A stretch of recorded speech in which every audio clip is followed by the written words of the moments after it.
Welcome to my show, When Everyone Wins, where a key goal I have for you is shifting from power over and under to power within and between. I'm your host, Judy Ryan.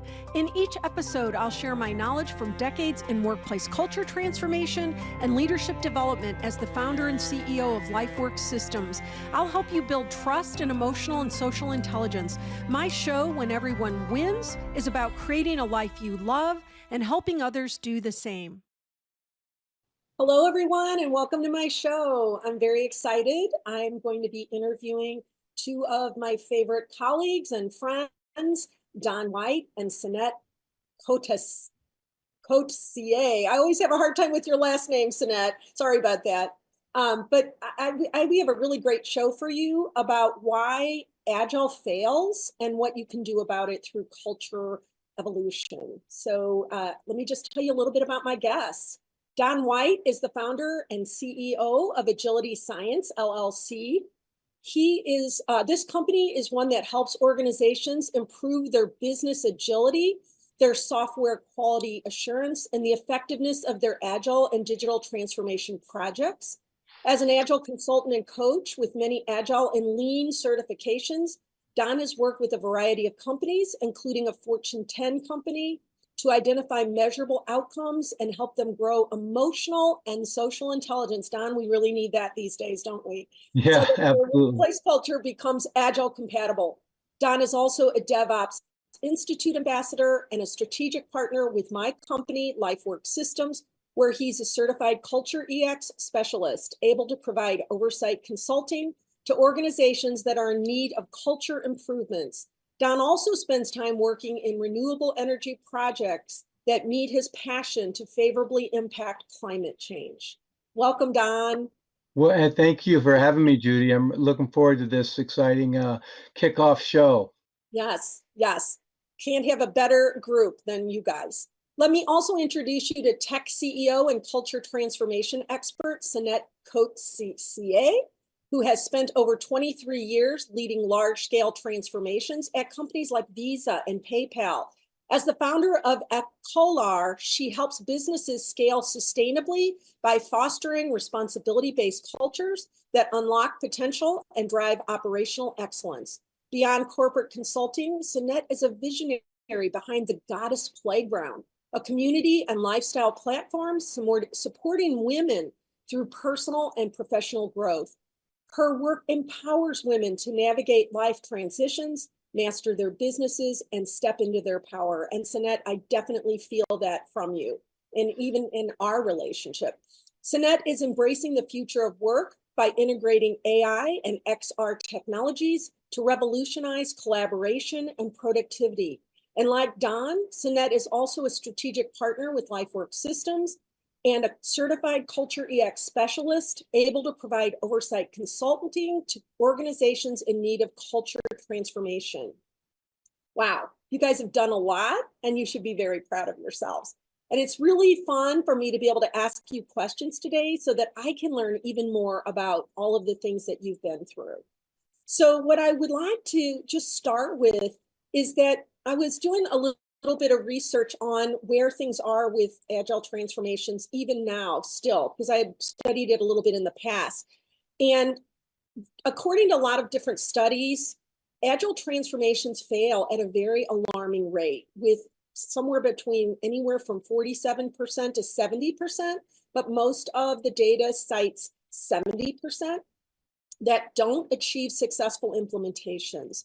And that's because they're not, a lot of the leaders of the organizations aren't fully embracing the Agile principles. So in your personal experience, what causes these Agile transformations to fail? And can you give us a few of your own examples? Either one of you, go ahead and. I'll let Sannette go first. Thank you, Don. Thanks, Judy. First, just want to say I'm very honored to be here. I love your work. And yes, so Agile transformations, I think when I started looking into the sustainability or the longevity of transformations, as you'll notice that even the case studies have got a specific period of time. So it's not that they fail necessarily, they are successful, but they do not sustain. And in my personal experience, the reasons for that is very much the lack of leadership buy-in. It's usually a you guys make it happen and I look from the top, which doesn't work. The ecosystem that doesn't sustain it. So, for example, when we're doing that at PayPal, within our portfolio, it was very successful, but the surrounding groups that was very much part of delivering the whole PayPal application wasn't agile. So, in that world, it doesn't work either. And then where it actually worked very well, but then we realized the organizational design, which was actually instilling some of the silos, was at Electa, which is also a company here in California where they do hardware and software for people with cancer and brain disorders. So there was a hardware and a software component, and these two didn't work together either. And then the last point I want to make here is when COVID happened, there was another element where I now see makes it extremely difficult. Like I used to be the coach that walked around with a big sign and a tiara on my head that said, "Come and find me, scrum with me." And I had my little suitcase with my sticky notes, and we made it very tactile and tangible when we were doing the learning and we were using Legos. And now everything after COVID is happening over these 2D screens, and I call it death by a PowerPoint. So it's an additional element that makes even the adoption really difficult because the way the learning is happening gives you like a bad taste in your mouth for the topic itself. So I'll Oh, stop. wow. Yeah, I got to echo pretty much everything you said, Sannette. It is, the deal is especially the higher level leaders, it's they view these agile transformation, DevOps, whatever the ways of working uh, initiative underway, they look at that's what you all are doing and I'm up here. And so then, and especially if you're working in a vertical and then the people that you're coaching are interacting, need to collaborate with folks that are not in the vertical, that don't have any clue why they need to get feedback from, why they need to be engaged. It just makes it so difficult. And the thing that I find of when I was working with a team of coaches with a Fortune 10 company is that they would spend millions of dollars and bring all these coaches in, and we get them from forming, storming, norming, and performing, and all excited. And then at the end of the year, they reorg the whole part. Yeah. So all of that that investment is gone.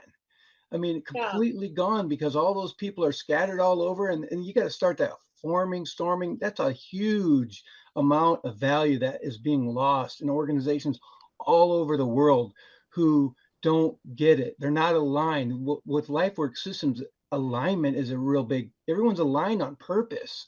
And that responsibility culture is so critically important for everybody to be on board, and for that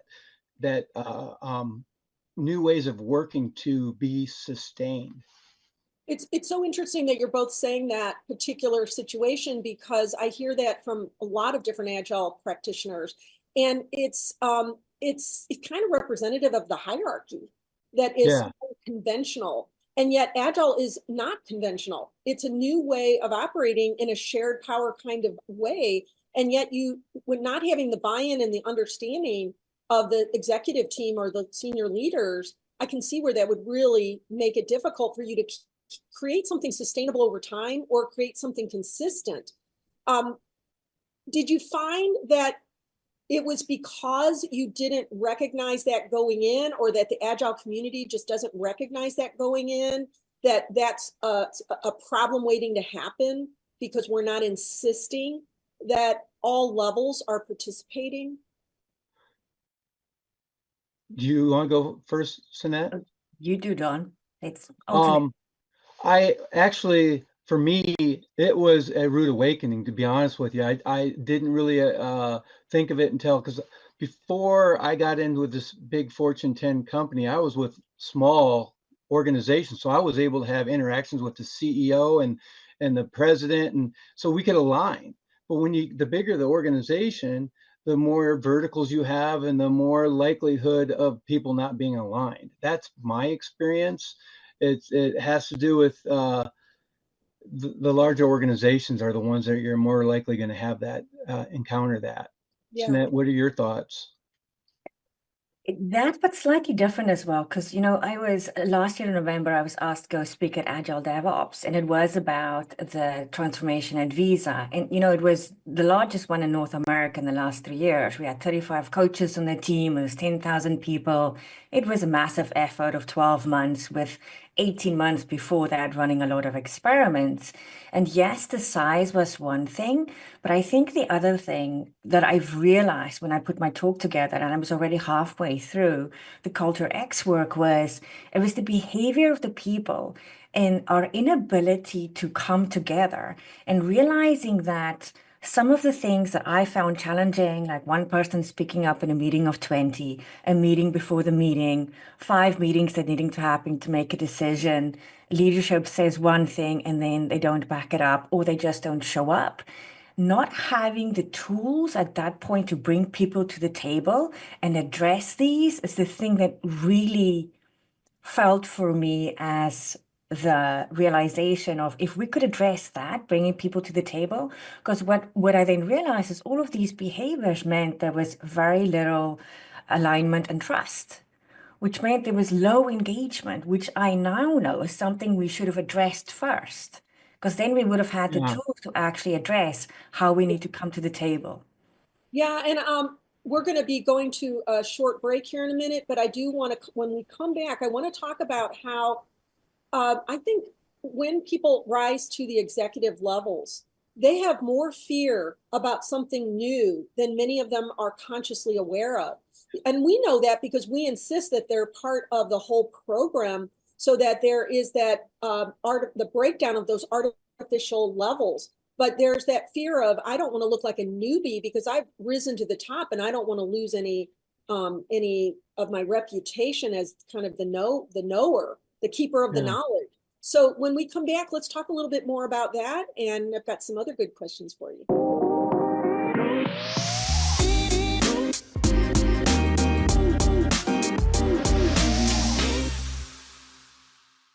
Back, everybody. We're here talking with Don White and Sannette Coetzee, and we are talking about why Agile fails and what can be done about it. And in the last part of our episode, we were talking about how difficult it is for people to put down their fears and really try something new and unconventional, and how important it is to overcome those fears. So Don, I know during the break you had an example of the importance that you saw in that. Yeah, no, I didn't know this while I was coaching before I got introduced to LifeWork Systems, and the needs a person has to be part of a team. That would be lovable, empowered, contributing, and connected. And I inherited this team, and there's this particular team member who went from being a project director to being a scrum master. And this particular person felt like she lost all of her power and she was not happy in this particular role. So what I learned at LifeWork Systems is the needs of a person who is part of a team, and that is the needs of feeling empowered, feeling lovable, feeling connected, and feeling contributing. And so then I asked this particular person, if she could rate from 1 to 10 on each of those needs, and they were like at 1, 2 at best. And Yeah. so then I asked, well, what of these needs, what do you think it was kind of a process, right? So she would do different experiments to try to increase those take that responsibility to have those needs being met. But before LifeWork Systems, I wouldn't have even known to do anything like that. Yeah, yeah. I think we're so used to focusing from the customer service aspects and the product development and all of those important aspects that we fail to really regard how important the human systems are in all of that. Sannette, what are your thoughts on that? If you have more on that area of mixing and sharing power and mixing the levels and. I want to talk a little bit about the alignment and the trust, because Yeah. there was a part in this massive transformation where Visa has 7 portfolios, but it's divided into 2 areas. And these two, for the company to be really, truly or have business agility, you need to have a way where we do enterprise planning so that you can put capacity in people in a different space if there's a different area of innovation you want to go after. So you can imagine what that looks like first and foremost to design and then to get people to go into a cadence and do this together. And what we didn't do is sit with these leaders and understand where they are first and foremost, where Don was going, look at how they are doing towards those four core needs. Because what happened was the program management organization of both of these areas was supposed to design and go and implement them. And when we came to actually doing it, they looked very different, which meant to me that there wasn't actually alignment and there wasn't trust that this is going to work out, but there wasn't open communication to feed back to the transformation office that this is not going to work for us. How can we work together to change it? And there was really difficult, challenging conversations, and just it was a really, I'm just going to say it, a toxic environment at some points because you just didn't have the tools to even talk to somebody and say, hey, I didn't like what you did there. This is what I rather expect. Is there a way that we can work through this? So I just felt like, and if I think back about all my agile transformations, everywhere there's something difficult, it is about people, how they feel about themselves, how they feel about the environment, how they feel about their co-workers, right? Because agile is it's common sense. It's so easy to implement. It's not nothing new. It's the people that make it difficult and how they show up to the table. Yeah, it's kind of like life itself, only Right. and that it's more challenging is because Agile's a response to how complex everything is and how fast moving everything is and how much diversity is involved in all the cross functioning that has to go Yes. on. And so anywhere there's a misalignment or a trust issue, it just gets magnified.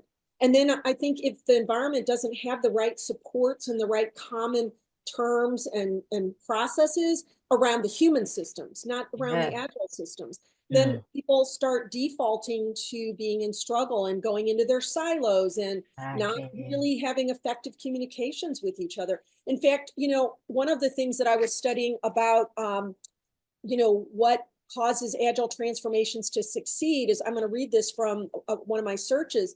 What's needed is a culture that fosters collaboration, transparency, trust, continuous learning, feedback loops, empowerment, and a bias towards action is needed.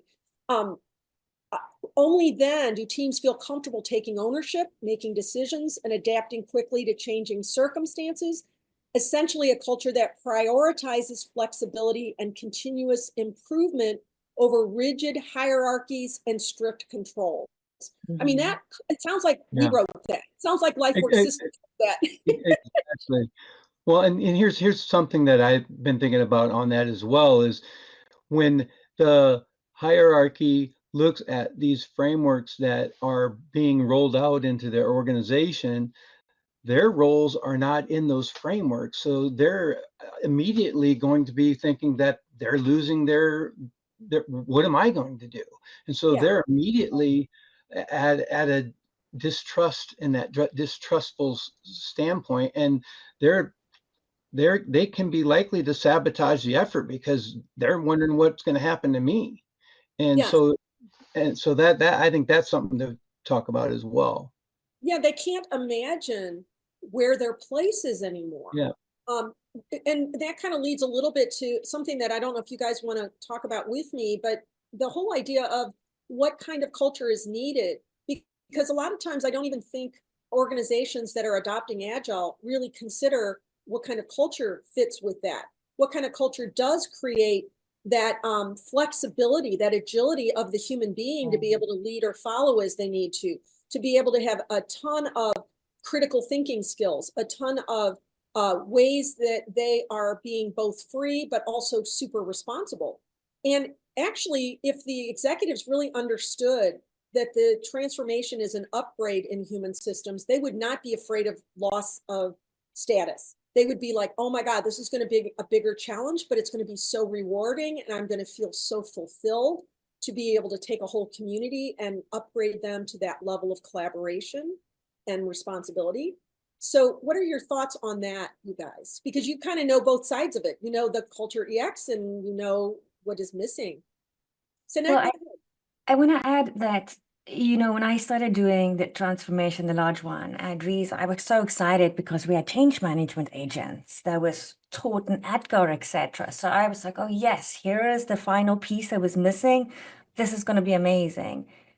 And it just didn't, unfortunately, just didn't work out. They spent too much time trying to identify personas. And basically what we got was a slide that explained Edgar. Didn't, and it said, what's in it for me? And somehow the thought process that if Don on the team, for example, just understood the mission, he'll be bought in and everything will work. And it's just not enough. Like one of the things that my brain is very obvious to me that just never happened is like we always talk about teams, right? Don, you mentioned teams forming, storming, norming. But your performance system, and Judy, this was one thing that you taught us in CultureEX, which blew my mind, was when we talked about praise versus encouragement. And how, if you think about the performance systems in any company, it's about praising the individual versus encouraging them that they're actually doing great within the team. So just this like juxtaposition between you want Agile, it talks about teams that has to perform together, but then immediately you tell the individual you have to stand out because you have to perform X way, already creates this like problem where it doesn't work. And then I want to add that, years ago, when I moved to San Francisco, went to this conference where a gentleman from Google, and I don't even know if he's still there, was talking about culture as a product. And he said that because he was trying to explain that it's not something that just happens. It's something that your company creates for your employees. It has to be measured. It has to be cultivated. Time has to be set aside. It has to be designed. And this is what CultureEX helped me understand what it can look like and how you can actually roll it out as a product. Yeah, I think you're right. I think there's a lot of assumptions made that we all know how to do team, that if we read a book, Yeah. and it's so much more than that because we haven't even been taught in the way we were raised as children how to actually take responsibility for ourselves and how to manage relationships with authority figures and all kinds of different, personas, as you say. And also, when you don't have a common way of understanding how to get along, what are the tools that are needed to stop gossip? What are the tools that are needed to that actually foster greater collaboration rather than competition? Because what you're describing, Sannette, is more of almost like I have to prove myself, I have to strive, I have to be the standout, as Yes. opposed to how do we help each other all be wildly Yes. successful? So Yeah. there's so many presumptions about that. Do you guys want to say more about that? Yeah, I'd like to say a little bit more on that. It's that our society has us competing for everything, and it's ingrained to us as we're raised in our families, and it's so hard um, um, when we go into the workplace. We bring that into the workplace, and I mean we got sports. Sometimes I don't even like to say teams because that to me sometimes fosters competition amongst people within teams. But um, the thing I was going to get to is that uh, I think when I coach, I like to use metaphors. To me, what makes the most sense, given my experience on the coaching, is you would do a LifeWorks systems culture transformation before you do any ways of working changes. And why I'm going to say that the metaphor, it's like CultureEX and LifeWorks systems is the blocking and tackling, whereas the ways of working is like the plays, the intricate plays and trying to compete in from a sports metaphor perspective. I don't know. Does that make sense what I'm saying?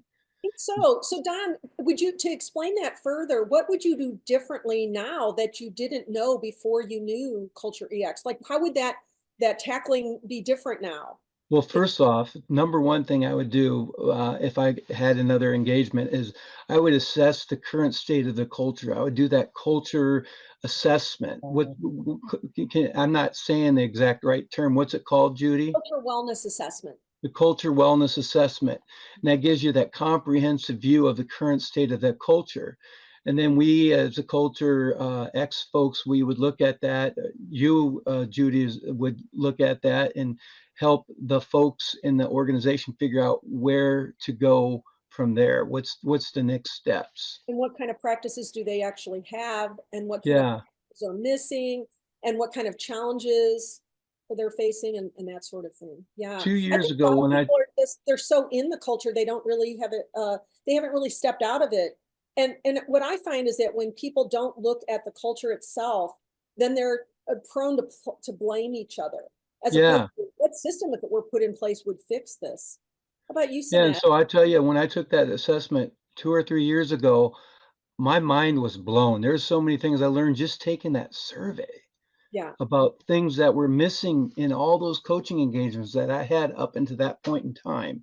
Well, had everybody been on the same page and understanding that, then we could start doing those experiments, start doing the culture implementation. Yeah, and Don, I think the trick of it is that most people don't want to admit what they don't know. Well, they So don't know what they don't know. That's the and thing. even when they discover they don't know it, they don't want to admit they don't know it, because Yeah, what does that say about me? And it should say, oh, I'm ready to grow. But that's for most exactly what it people, should say. And have that growth mindset is like, wow, like me, it's like, wow, this is just profound. And I need to jump on board and learn more about this. And that's why I'm continuing this journey. And well, the thing that I love speak- most about this journey is I learned so much about myself. well, that was just my next question. What is something that you learned, or some things that you both learned, that kind of, because I think this model, Culture EX, takes you a little deeper than you probably anticipated when you started it. Yeah, I just want to take it back to the previous point a little bit because I think this is important. Yes. So we always talk about working agreements and engagement models Yeah. and Agile, right? So this is exactly that. And Judy, you said that a few times. It's the same language, the same ways of interaction, like stay in your own yard. It starts with yourself. That then in addition to the complexity of, Agile, and then there's AI and all the new adoptions and technology and pivots we have to make in companies, there's also the changing in culture from there's millennials, there's Gen Xers, like all of us working together, and then new awarenesses that's happening in the culture, and it becomes complex to navigate that. And I feel sometimes like it's difficult to show up as your authentic self and draw a boundary and be respectful at the same time. But what I found with CultureEX is it gives you a way to do exactly that, where you feel confident in yourself, how you show up, and the way that you do is with love and compassion and respect for everybody else. Like that is one of the major things I think it's bringing to the table. Yeah, Sannette, Yeah. I think most people want that love and concern for one another, but they don't necessarily have the practical application of that. When you Right. talk about even the multi-generations involved in an Mm. organization, it reminds me of the concept that you've both learned in Culture EX called, psychological contracts, Yeah, unresolved psychological contracts. exactly. And we're all prone to have these unresolved psychological contracts because we come in different generations with different assumptions about each other. But if we don't have the tools to get beyond the unresolved part of it, it just accumulates like a bad virus or something. And then Yeah. if people don't know how to get out of it, then they start being against one another. And I think that's kind of what you're talking about. Yeah, I brought that up because I was in that situation. I had to hire somebody from a completely different, not I had to, she was perfect for the job. She was amazing. But we did look at things very differently. I think one of the things that you helped us understand is my generation is from you work hard and therefore you get respect. And a different younger generation is like, I'm a human being, therefore I get respect. And Mhm. that is it's an interesting thing, but you have to understand it to work around it because it 100% influences how you work together. So just having those understandings, and then on top of it, if you get into a difficult, challenging situation, the other type of problems, having the CultureEX tools, knowing how to say something in a way that it is not harmful, but you're standing up for yourself, you're bringing yourself across, you're creating better understanding, was just been life-changing to what Don says, like learning so many things about myself. And then as an individual, being able to use this with my new colleagues, with my partners like you, but other partnerships that I'm creating as well, with other CEOs that I'm negotiating. It's just been phenomenal. Well, thank you, Sannette. And I think the thing that is also important for hopefully you guys to speak on is the support you have as mentors with one another. Yeah. Because sometimes we have a concept, we might even practice it, but until we actually have somebody there that we can really try it on and then go out and use it and then report back because if it was scary or it went well or it didn't and learn from it, that's often missing from Yes, every well, the whole systematic way the implementation works with LifeWork Systems to ensure sustainability. Um, the flipping the classroom, the group sessions that we have, the mentoring sessions back and forth. It's you're a mentee and you're a mentor and a mentor, and you're learning and growing from one another. And all of those are different ways in which the the the content sticks. And then you're also holding ourselves accountable by making commitments to practicing all the different things that you're learning. And the more that you practice all the things that you're learning, the more it becomes ingrained and part of the norms. Those norms start to set in. Yeah. Yeah, and you're overcoming change blindness because you're Yeah. going out of your way to learn the things that you never learned. Many of us have never learned or learned fully or learned in a comprehensive or holistic way. And then you're also willing to upgrade the way that you do things, which is very awkward and uncomfortable.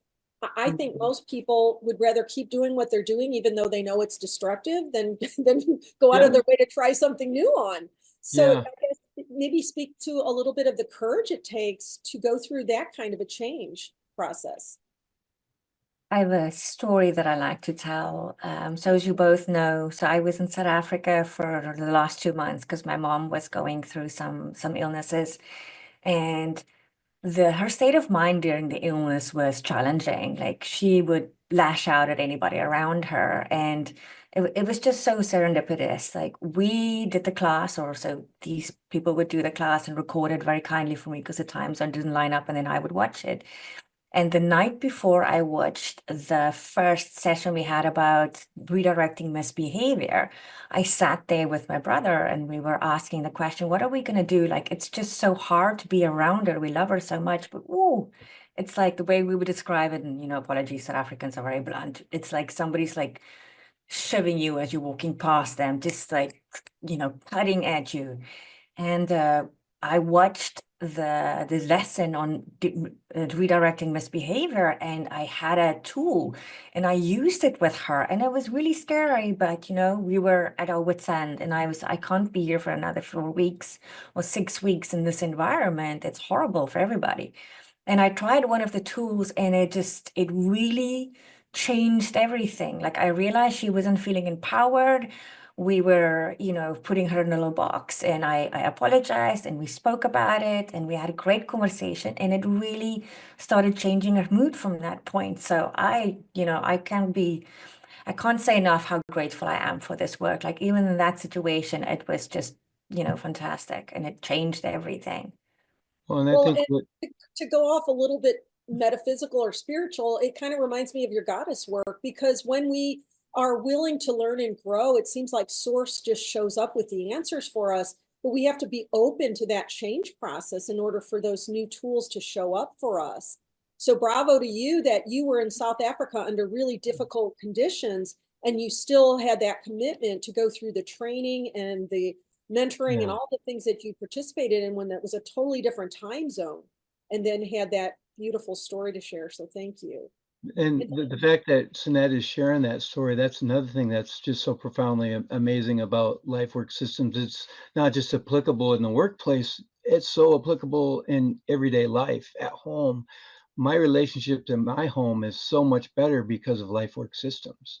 My wife says, I need to thank Judy over and over. You're so much better. so sometimes the spouse will say, oh, my husband said to me, are you using that LifeWorks on me again? But I'm glad your wife is grateful. And it is true. We do hear that when we work in corporate settings, people tell us how much it helps at home. And I think it really does also help with uh, a lot of the things that our country is struggling with around diversity and equity and inclusion. I know those are almost considered dirty words to some people, but what happens is when you give people the right conditions and conversations to be the best they can be, automatically they have respect for differences. Automatically they are including people because they want to be helping everyone be wildly successful. And that becomes a very natural process. It's not some sort of outward thing coming at people. It becomes who they are inside. So what I'd like to do is go ahead and go to another break. And then when we come back, I'd like you to talk a little bit about what you think the ongoing risk is for people if they don't look at culture. So we'll talk about that when we come back from break.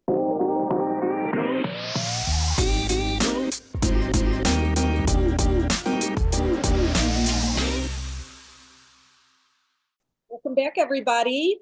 We had some great discussion during our short break here. And so I'm going to let Don start on that question of what challenges are really going to happen within organizations who don't take into consideration this kind of culture focus. If you don't get the culture piece right, or make progress toward it, start that journey on culture, you risk wasting a lot of people's time, energy, and effort, making investments, and then a reorg would throw all of that away because there's not enough understanding of the culture piece. I remember when I was coaching with a team of coaches, we would identify impediments that were out of our control. We were contracted coaches, so we weren't part of the organization. So culture was an external or impediment that were outside of our control. And it was frustrating because we couldn't do anything with culture at that time. We didn't know what we didn't know. We didn't know that there's a systematic way to evolve a culture. So we just had to just put that off on the side. And then we would know that all of the effort that we put in is likely not going to stick because they're going to reorganize the organization and throw all that forming, storming, norming, and performing away. Everyone's going to have to start all over. And what does that do? That creates a lot of frustration within the workplace. And when you have frustration and discouragement in the workplace, guess what? They're looking for other places to work. And churn costs organizations a ton of money. Now, if you get that culture right with a systematic, co-created culture with everybody in the organization, you get intrinsically motivated people that are aligned around purpose and values, and they want to be there. They want to continue their journey together. They want to do amazing things together. So my point is, if you don't get that culture right, you're risking a lot. You're risking losing people. You're risking making investments that are just thrown away. Yeah, yeah. I hear that story over and over again. And it's so important that people are coming from that place of inside out, not being, I think you talked during the break about how it's all about the almighty dollar sometimes. Oh, yeah. That's the other thing is, and you got employees in the organization, or you got people in the organization that are only motivated by extrinsic motivation with incentive and rewards and those types of things, where people are more motivated by their intrinsic motivation, the why. Why am I here? And am I feeling all of the needs of feeling empowered? Am I feeling lovable? Am I feeling contributing and connecting with everybody? When those things are met, you're more likely to be intrinsically motivated, and the discouragement is going to go way down. Right. Can I Which add is a little underneath bit? all the misbehavior. Go ahead, Sannette. So I'm in San Jose, California, so Silicon Valley. And even though it doesn't make the news, there's been lots of layoffs here. Like last year at Visa, again, a few more at PayPal. I think there's happening more at Visa everywhere around the valley, which means people are really discouraged at this point in time. And I know when I started doing the work with CultureEX, you showed us a report from Gallup that said disengagement is actually costing the US, what's it, 450 or 550 billion in productivity. Yeah. So what that means is it's very important for any leader at this point to understand, like, are your people disengaged? Because you probably are already losing money. And then to what Don is saying, if you're then pouring money into the wrong thing without addressing that foundation, it's just going to waste. And then in addition to that, with AI coming, there's always a new wave. Like Agile is kind of like a bad word because people are abusing it a little bit and think it's a silver bullet, and it's not, because you're not addressing the culture. But then Yep. AI is coming, and let's say mixed reality is coming. There's always going to be something new technology-wise, which is going to require people to change their behavior. And that is always really scary, even though we always say change is hard, but we do it all the time in our normal lives. But if you don't address that culture piece and help people be resilient and authentic and like grounded in themselves, it's going to be very difficult. You're going to add to the disengagement, which means more money in terms of loss of productivity and people leaving, etc. So I just see it as a fundamental. Well, Yeah, and and Sannette, in your work within AI and you too, Don, Mm, it's easy for leaders sometimes to think, well, I'd rather have a robot or something mechanical doing this job than a human being because they don't know the positive ways to encourage that real inner strength, that real inner sense of innovation and giftedness that people have within them. yeah, Because, they don't know what they don't know, Judy. yes, All they know is those control models. If they yes. knew how to become a catalytic leader through the things that LifeWork Systems and CultureEX teaches, that they would feel so much better about their lives, about how they show up, and about, I mean, they wouldn't need to have these massive numbers of people. If you had these really intrinsically highly motivated people, they can achieve a lot more when they're all aligned, and you wouldn't have to have all these discouraged, highly churning teams all over the organization, if that makes sense. Mhm. My experience with AI is slightly different. So what we do is we do help companies assess their AI readiness, if there's actually a space for them to adopt it, what tools is going to work for them, and then what does the adoption program look like. So we do actually look a lot of the culture. In my experience so far, it's usually more a use case of, is there something that we can automate and learn from where we can take those people and put them on something that requires more thought leadership? So Yeah, I do actually see a very good future. Look, personally, as a small business owner, I'm loving all the tools that's coming out there because it's making me mighty but small, where yeah, before I would have had to go and hire somebody.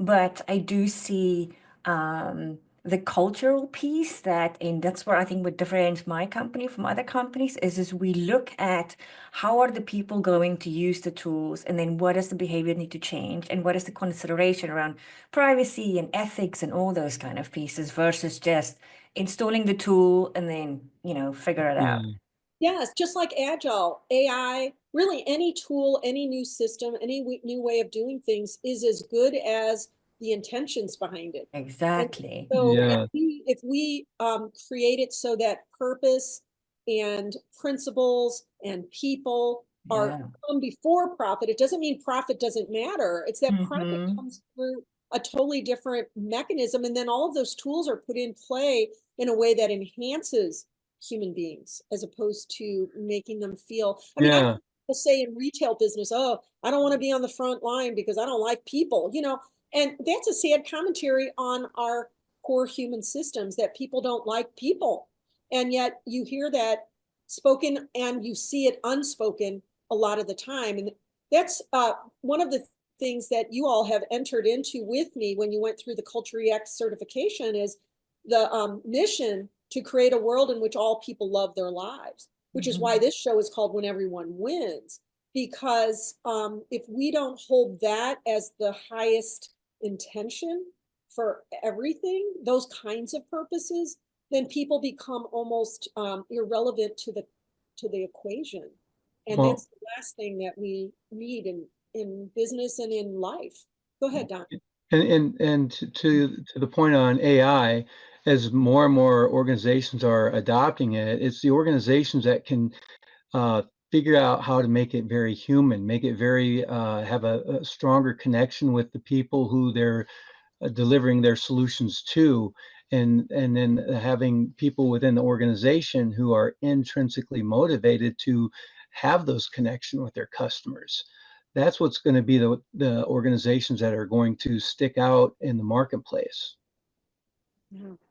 Yeah, and it's the the work of the Teal organization, which Judy introduced us to, which is the evolution of this self-responsibility-based culture, where Frederick Laloux, I hope I'm pronouncing that correctly, is talking about ecosystems and organisms. And I've always looked at companies like this, and actually, one of my reasons for creating my company is I want to prove there's a better way, a different way to run a company, to organize people, to create a space like an ecosystem, an organism. And I can see AI as just being one of those elements to plug into that organism where people are part of it. It doesn't have to be this versus this. And if you give everybody a playbook, an engagement model, tools like we have in the CultureEX program, to communicate when there are difficulties, when there's misunderstandings, where there's differences, when there's different opinions, but being able to voice it with such confidence in the I'm not saying this, reciprocity, when you, Reciprocity. thank you, my God, Reciprocity. Yeah, reciprocity. that's a hard one. That is a hard And one. it's not my first language, everybody. So when you have that as well, and people can listen with just active listening and actually hearing, and then together we build something, I think that is really what we need, Yeah, and that kind of when you talked about Laloux and the Teal model, one of the things that's so key to that is that it's about self-managing Yeah. and self-directedness. And what that requires is that people fall in love with their power again. That's why our tagline to this show is shifting power over and power under to power within and power between. And the audience doesn't know what I'm talking about when I say the 8th grade story, but it's a story when that you all know, where an 8th grader became responsible to go to an authority figure and manage their relationship with that authority figure. And I've had people say to me, why would you tell an 8th grader to go and confront an authority figure? Well, if we don't know how to do that from an intention of peace, what's going to make that person able to do that 4 years later when they're in college or when they go off to their first job? And so I think there's a fear in people, and I'd love for you guys to help me end on this. Yeah. There's a fear in people of reclaiming our power and believing that we have the ability to use it well. That's, otherwise we're feeling resentful compliance or rebelling and resisting all the time because we don't really own the fact that we have autonomy and that we can make good choices. Yeah, I think that goes back to the whole society. Our society has us so beaten down in terms of we got to compete against each other. I'm trying to think of Compliance is other. everything. Compliance Yes. is number one, not commitment, right? Yeah. Yeah. And we And train people to not trust themselves. I think as a somebody that's moved from a different country that had to come and learn new things. So I lived in the UK for a while, which is different from South Africa, where I'm from, and then moved here. So there's always an element of like self-awareness and introspection that had to happen. And being a woman, and I've gone through some difficult times, went through a divorce. I feel we've done a lot of this work where you have to reclaim your power. And for me, it's more, I have a very inquisitive brain. I didn't have the tools to identify this is what's happening. Like that, self-directed and not direct. Like when I'm rebelling or revenge, it's like, yeah, okay, I'll do it. But then realizing I'm already checked out, like being able to, and here's what a good relationship look like. It needs to be breakdown and then straightforwardness, that word that I couldn't say, etc., etc., etc. And here's a tool on how you did. I didn't have this. Nobody sat me yeah, down. I didn't necessarily have good examples of like what a good relationship looked like. Like just that knowledge, I feel has been the biggest unlock for me personally. yeah, I agree 100%. We didn't know what we didn't know, Sannette. No. And it's just, and the thing is I get back to something my late father says. You can't really help people who are in trauma if you're in trauma and you're not understanding your trauma. And so the introspection and the way you learn about yourself and how to self-identify how you're showing up and why you're showing up that way is key for you to be in help to help others. And I've gained so much from that aspect of this journey is learning so much about myself, and everyone gets an opportunity to learn so much about themselves in this LifeWork Systems and CultureEX. I appreciate you saying that, Don. And I love the fact that you brought up the word trauma, because most people think of trauma as this big T thing where some big major catastrophe happened. But really, the continuous trauma most people suffer from is not being intact with who they are, not knowing that they have power and that it can be guided and it can be supported in a way that gives them dignity and gives them that ability to feel empowered and lovable. In other words, feeling seen and heard. I was doing a workshop the other day talking about those 4 stages to community. The first one being where you're fake, pseudo community. And I realized that's power under. And then we go into power struggle and chaos, and that's trying to fix and convert each other. That's power over. So Yeah. the thing that I think you all learned was, how do we finally come together in a way that's not power over or power under? Any final thoughts on that for yourself? Well, the most recent content that we went through, the appreciative inquiry piece, I think is a way to get into that, is instead of being so problem focused, have a higher view of things, and that start to have these visions manifest, or what's that called? Manifest destiny? Is that manifest? Am I saying that correctly? I'm not sure. Self-fulfilling prophecy. If you Prophecy. that type of thing. I think that is a way through that, going through the appreciative inquiry. And I'm kind of losing my train of thought, so I'm gonna let someone else take over. Maybe Sannette, you can help me out. I'll say that my last thoughts are, I feel a lot of women, we're trying to find ourselves, and we usually start from a spiritual aspect, which is mindfulness and really working through trauma and generational pieces and so on. What I love about LifeWork Systems is, as you go further down your journey, you realize you need a balance. You need the feminine and the masculine. And I feel what LifeWork Systems has finally given me is the practical tools that I can now use with my intuition, which together creates me that balance and makes me feel extremely confident and really know that I can truly create the love I love, create the life I want, and live the life I want. Thank you both so much. It's head and heart. It's male and female. It's all the good stuff. Wow, that hour went so fast, you guys. I'm so excited that we did this show on why Agile fails and what you can do about it. And I'm just super excited for our listeners, and hopefully you all took something away that was useful to you about really the importance of the human in everything. Thank you to my guests, and thank you to my audience. You've been listening to When Everyone Wins, where we're shifting power over and under to power within and between. I'm Judy Ryan, your Transformation Talk Radio host. Tune in each second and fourth Monday at 9 a.m. Pacific time to learn new concepts and tools, and listen to conversations I have with thought leaders and change agents. You'll also see real-world applications of what I'm covering so that you experience the power of the concepts and tools I share. In each episode, I bring you my knowledge from decades in workplace culture transformation and leadership development as the founder and CEO of LifeWork Systems. I invite you to call in with your unique stories and questions. The path to ensure that everyone wins depends on our ability as people to create a life we love and help others do the same. For more information, visit lifeworksystems.com.